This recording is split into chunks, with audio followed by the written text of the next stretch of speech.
कल 18 मिनट के करीब मोदी जी ने राष्ट्र को संबोधित किया और जब घोषणा हुई तो बहुत सारे लोगों के मन में आशा जगी, हमारे राज्य सरकारों के मन में आशा जगी और जो पीड़ित हैं और खास तौर के ऊपर ऑक्सीजन के लिए लड़ रहे हैं, दवाइयों के लिए लड़ रहे हैं और हॉस्पिटल्स के आगे लाइन लगा करके खड़े हुए हैं या जो टेस्टिंग कराने के लिए जो वेट कर रहे हैं, सभी के सभी लोगों को ये लगा कि कुछ शायद उनके लिए कुछ प्रधानमंत्री घोषणा करेंगे।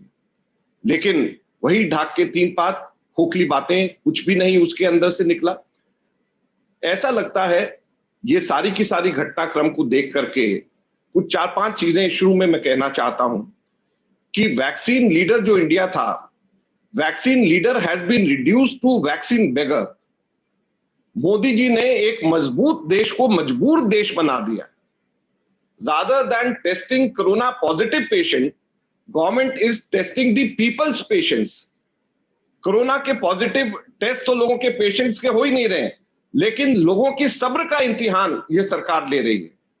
मोदी जी की सरकार के लिए लोगों की जान से कीमती मुनाफा है और मुनाफा चाहे वो वैक्सीन की कंपनीज को देना चाहते हैं, चाहे वो दूसरे और लोगों को देना चाहते हैं, उसकी भी अभी हम लोग चर्चा करेंगे।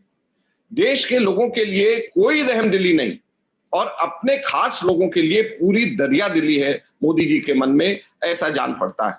मोदी जी वोट के लिए जनता से तो चिकनी चुपड़ी बातें करते हैं और जब मतलब निकल जाता है तो पल्ला झाड़ लेते हैं। यह पूरे के पूरे इस घटनाक्रम का पूरा उनके अभिभाषण का और जो हालात अभी देश के चल रहे हैं उसका पूरा का पूरा यह हम लोग इसके बारे में ऐसा कहना चाहते हैं।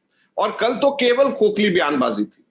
राज्य सरकारें कुछ कर लें, कुछ निजी कंपनियां कर लें, कुछ बाल मित्र कर लें, कुछ एनजीओ कर लें और मोदी जी केवल भाषण करें।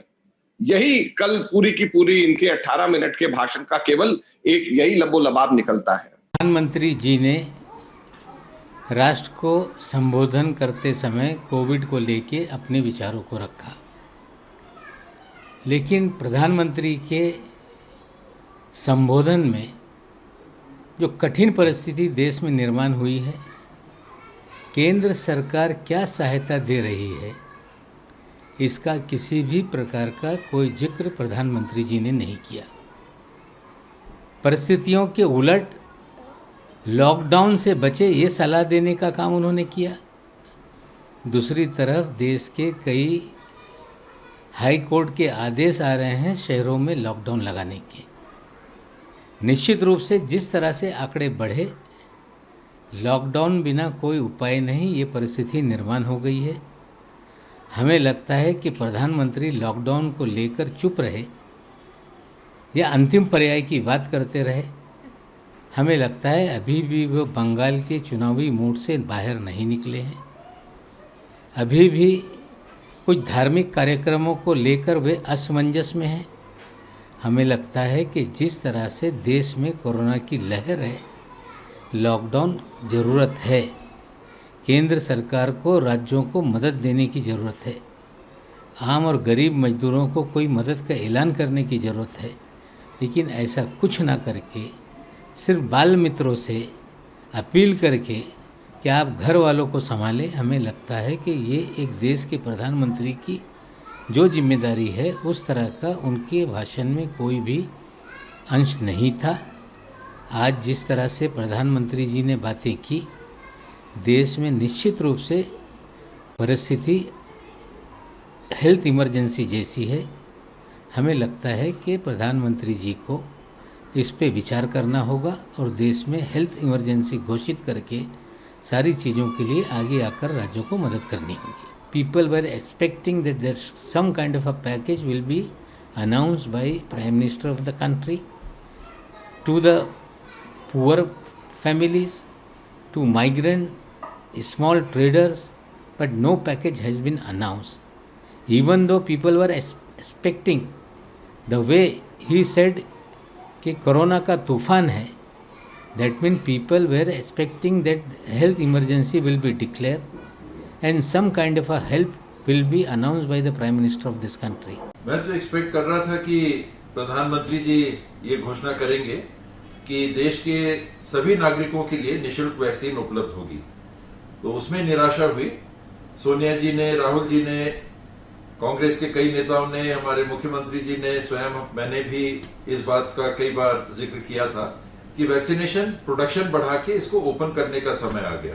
तो देर आए दुरुस्त आए, उनने घोषणा की उसकी कि सबको लगना ही है और 1 मई से इसको ओपन किया।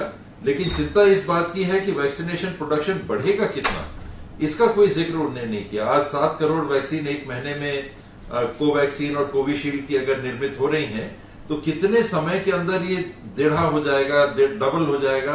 उन्होंने ये बात की कि मैंने निर्माताओं से, उद्योगपतियों से और कुछ विशेषज्ञों से बात की कल, लेकिन वैक्सीनेशन कब बढ़ के हमको मिलने लगेगी ये बात नहीं आई। और इस बीच में भी अगर वो आधी वैक्सीन अन्य माध्यमों से चली जाएगी, अनरेगुलेटेड माध्यमों से चली जाएगी, तो जिनको सरकारी माध्यम से निःशुल्क लगना था उनको वैक्सीन आधी मिलने लगेगी। यानी आधा हो गया आज का 7 करोड़ तो 3.5 करोड़। तो ये इसकी मुझे निराशा हुई।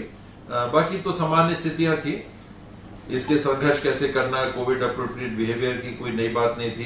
कंटेनमेंट जोन और जो हमको लॉकडाउन करने हैं, तो स्वाभाविक है कि लॉकडाउन लास्ट विकल्प है ही।